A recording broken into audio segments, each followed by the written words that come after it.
Na escola dominical de hoje, nós vamos refletir um pouquinho acerca do tema do meio ambiente.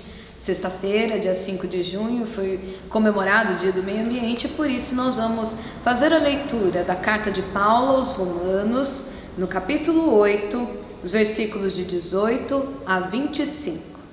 Diz assim o texto bíblico: Porque para mim tenho por certo que os sofrimentos do tempo presente não podem ser comparados com a glória a ser revelada em nós.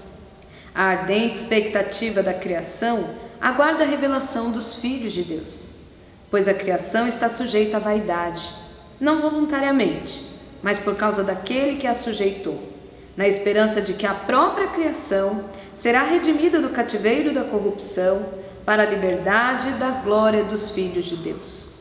Porque sabemos que toda a criação, a um só tempo, geme e suporta angústias até agora. E não somente ela, mas também nós, que temos as primícias do Espírito, igualmente gememos em nosso íntimo, aguardando a adoção de filhos, a redenção do nosso corpo. Porque na esperança fomos salvos.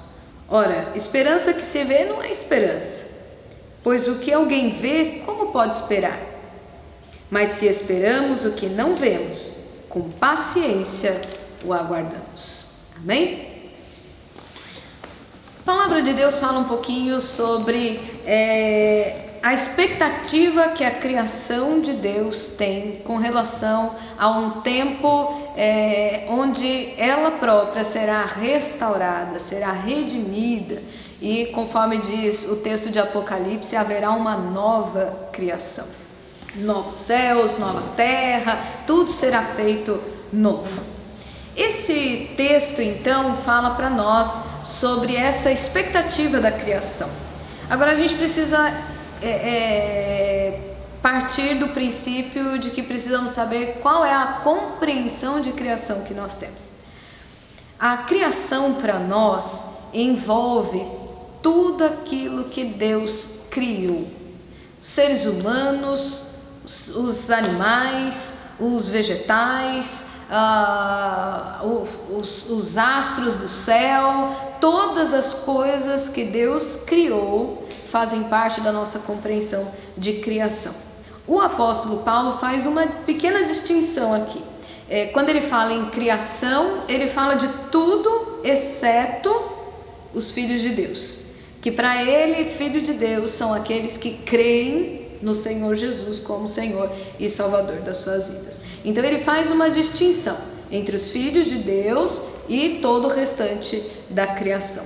Mas ele coloca todos juntos nessa mesma esperança de algo que vai ser redimido, que já começou a ser vivenciado pelos seres humanos, particularmente aqueles que aceitaram a Jesus como seu Senhor e Salvador, mas que ainda não se vive na plenitude.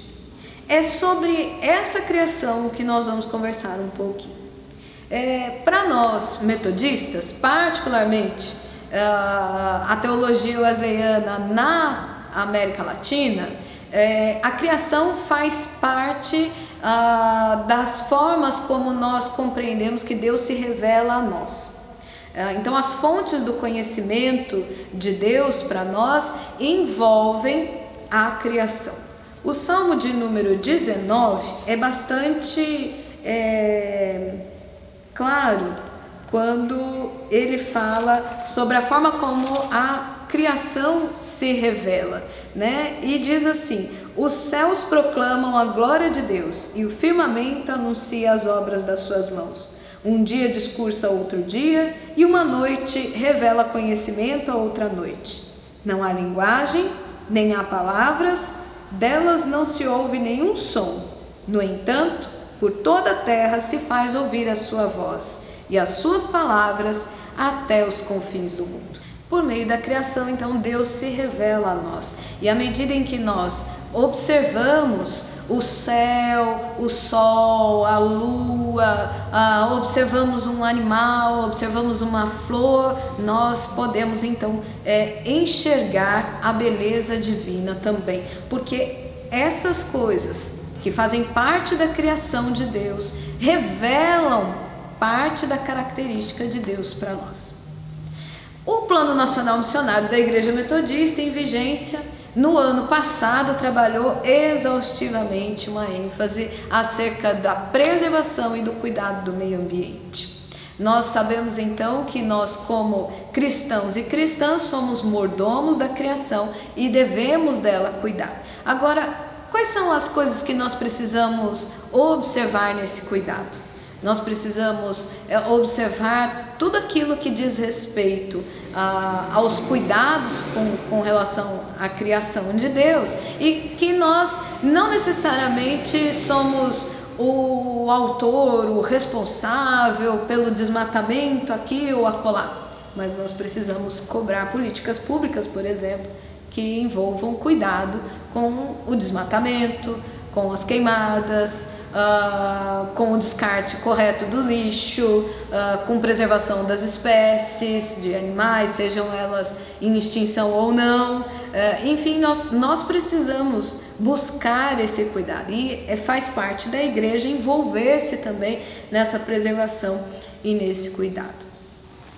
Eu quero então, de acordo com essas necessidades de refletir acerca desse tema, eu quero fazer alguns destaques com relação a esse texto que nós lemos hoje para a nossa escola dominical, para estudarmos um pouquinho sobre esse tema.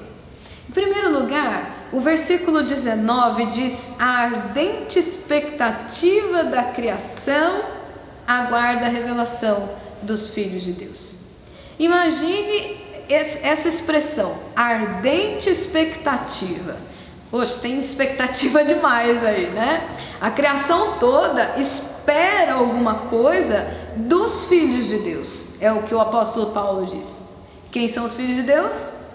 Na compreensão de Paulo, os filhos de Deus são aqueles que aceitaram a Jesus como Senhor e Salvador. Somos nós, eu e você. Nós somos aqueles a quem todo o restante da criação aguarda nos revelarmos para cuidar, para preservar toda a criação e para anunciar um tempo de novidade, um tempo de diferença, né? A nova vida em Cristo Jesus. Então, imagine você que quando as suas expectativas são frustradas, como é que você fica? Como deve ser a expectativa da criação com relação a nós, quando nós, como igreja, quando nós, como cristãos, não fazemos nada? Então, a palavra de Deus diz que a criação toda aguarda ansiosamente, tem uma ardente expectativa pela nossa revelação de cuidado, de preservação com ela. O versículo 20 continua dizendo o seguinte: porque a criação está sujeita à vaidade. Vaidade de quem? A nossa vaidade. E a criação está sujeita a quem? A nós. Por que ela está sujeita a nós? Lá no início, lá em Gênesis 3, quando você lê que entrou o pecado no mundo, o que foi que aconteceu como consequência? Deus sujeitou toda a criação à nossa vaidade. E agora, toda a criação, junto conosco, aguarda a plenitude da salvação. Essa que nós já vivemos em partes, mas que ainda não vivemos plenamente. Então, toda a criação está sujeita à nossa vaidade. E a nossa vaidade, ela gera abuso, gera miséria, gera corrupção. Nós corrompemos a criação. Nós abusamos da criação, abusamos até mesmo na dominação de uma pessoa sobre a outra, abusamos na miséria que fazemos com que um sofra em detrimento do outro. Tudo isso faz parte dessa sujeição a qual a criação está sobre nós. Nós precisamos refletir sobre o nosso papel como igreja com relação a estas questões. O texto continua e lá no versículo 22 diz: porque sabemos que toda a criação a um só tempo geme e suporta angústias até agora. O que a palavra de Deus diz nesse texto aqui é comparado literalmente às dores de parto de uma mulher. E por que que a mulher passa pela dor de parto? Lá Gênesis 3 diz que é a consequência do pecado, né? Mas ela passa e ela suporta as dores do parto porque ela sabe o que vai acontecer depois. Ela sabe que ela vai pegar a criança no colo, ela sabe que ela vai ter um filho, né? A criação suporta essa angústia que é comparada a esse trabalho de parto, ao sofrimento do trabalho de parto, mas ela espera também algo de bom. E o que é que nós temos a oferecer para o restante da criação? Se nós, por causa do nosso pecado, que toda a criação hoje geme e suporta angústias, o que é que nós temos a oferecer para toda a criação? O versículo 24 diz que porque na esperança fomos salvos. E esperança é algo que nós estamos precisando trabalhar com relação aos tempos que nós vivemos. Toda a criação aguarda a plenitude da salvação. A gente sabe que ainda não é completa, ainda não é plena. Nós vivemos hoje a salvação, mas nós ainda vemos como em espelho, como diz o apóstolo Paulo lá em Coríntios, né? E um dia veremos face a face, um dia a gente vai ver claramente a salvação e nós vamos nos apropriar plenamente de tudo que a salvação traz para nós. Mas hoje nós vivemos em parte e a criação vive também isso junto conosco.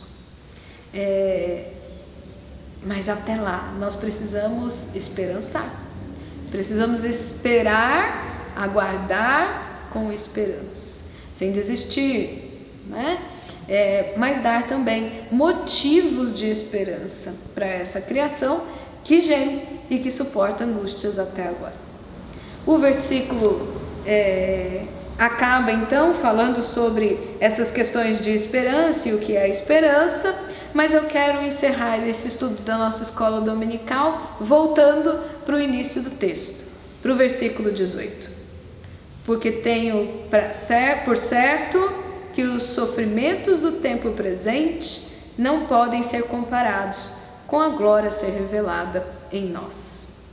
Eu quero aqui pedir licença para não fazer um estudo nessa parte do texto, mas trazer para os nossos dias de hoje e pensar no sofrimento do tempo presente e na esperança que nós temos do porvir. Nós sabemos que esse período de pandemia tem provocado muito sofrimento em toda a criação. Embora o meio ambiente tenha agradecido a grande pausa que os seres humanos deram nas produções, no comércio, nos passeios de carro e tudo mais, né? Na produção de lixo e por aí vai, nós sabemos que parte da criação, que corresponde particularmente a nós seres humanos, sofre e sofre muito. Mas nós temos esperança no porvir. A nossa esperança não está fundamentada naquilo que nós vemos. A nossa esperança está fundamentada naquilo que nós esperamos, naquilo que nós aguardamos e que nós cremos Deus nos dará. Nós precisamos de tempo e precisamos de paz para o coração para dar conta de esperar esse tempo. Mas enquanto isso, nós precisamos fazer aquilo que está ao nosso alcance para garantir o bem-estar dos seres humanos. Isso faz parte também do cuidado com a criação. Quando eu preservo o ambiente no qual eu vivo, quando eu preservo o ambiente do meu bairro, quando eu preservo o ambiente da minha cidade, eu estou também pensando não só no meu bem-estar, mas eu estou pensando no bem-estar de toda a criação. Quais são as ações nas quais eu e você podemos nos envolver para que o nosso ambiente, para que o lugar onde nós vivemos se torne um lugar de bem-estar, se torne um lugar de promoção de saúde, de promoção da vida humana, de promoção de toda a criação? Quais são as ações nas quais você se envolve? Ainda que sejam pequenas aos seus olhos. Se nós juntarmos todas as pequenas ações, nós teremos grandes ações nos nossos arredores. Quais são as pequenas ações? Eu convido você também a dar uma olhadinha na página principal da Igreja Metodista, www.metodista.org.br, no expositor cristão desse mês, falando um pouquinho sobre a Igreja Solidária, que de pequenas em pequenas ações tem feito grandes coisas. Que Deus te abençoe e que nós possamos, durante o nosso tempo de espera, estar como o restante da criação, com uma ardente expectativa da revelação dos filhos de Deus. Deus te abençoe.